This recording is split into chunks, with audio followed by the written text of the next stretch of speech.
As we conduct a hypothesis test about a claim made for a single mean, it's going to be almost identical to how we did the hypothesis test for a claim about a single proportion. We're going to follow the exact same 6 steps. The only difference is the test statistic and p-value formulas and Excel commands are a little bit different to match the context of the mean. So for example, let's say a coach claims that his players can bench an average of 275 pounds. Of course, his players believe it is more.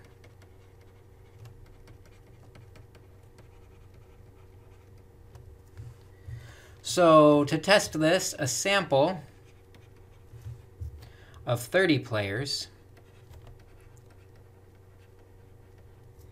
gave a mean bench press of 286.2 pounds with a standard deviation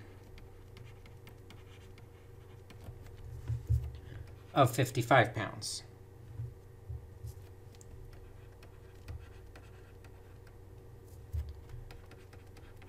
If alpha equals 0.10, what can the players conclude?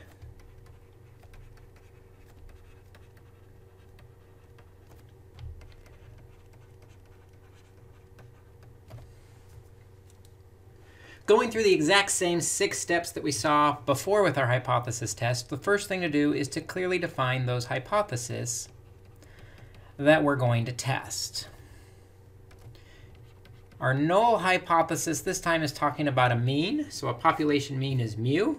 And we're claiming that it equals that 275 pounds. As an alternate hypothesis, what we're trying to prove about that mean is that it is actually greater than 275 pounds. So to test this hypothesis, we're going to first start with drawing a picture to make sure we're in the correct tail.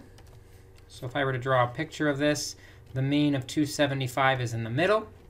And we're trying to show that we're in that right tail, that we're greater than 275. And sure enough, in our sample, it was greater, 286.2.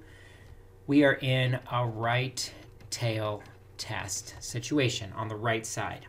That's going to be important when we get to the Excel command. Now that we have a picture, we'll calculate our test statistic.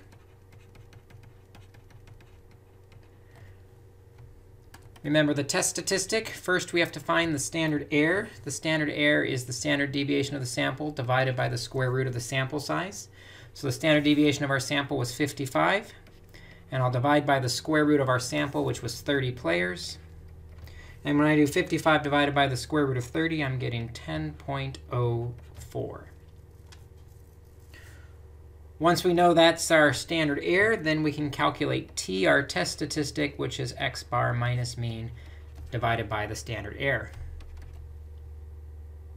X bar, that is the sample mean of 286.2 pounds. Minus the mean, which is in the hypothesis, of 275 pounds. And then we divide by our standard error of 10.04. When I do that on my calculator, I get 1.12 is the test statistic.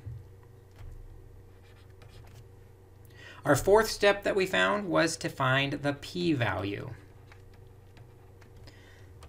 The p-value we're going to do on Excel, and because the t-distribution has 3 different commands, depending on which tails we're interested in, here we're going to use the right tail command. So we will say equals t.dist.rt, because we want to be greater than. We want to be in the right tail. The test statistic is 1.12. And the degrees of freedom, the last number we put in is 29.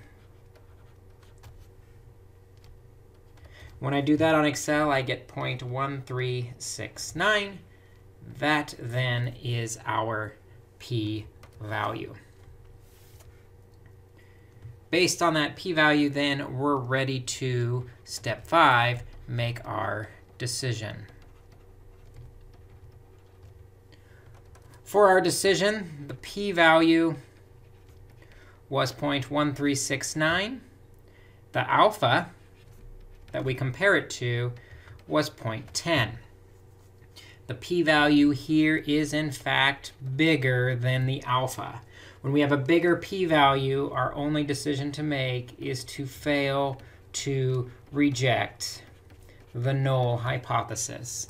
The players were not successful at proving the alternative hypothesis. So we can interpret this failure. And remember, the interpretation is always in context of the alternative. So we're going to describe the alternative in context and whether or not we proved it. We failed to prove it, so we will say there is not, because we failed, sufficient evidence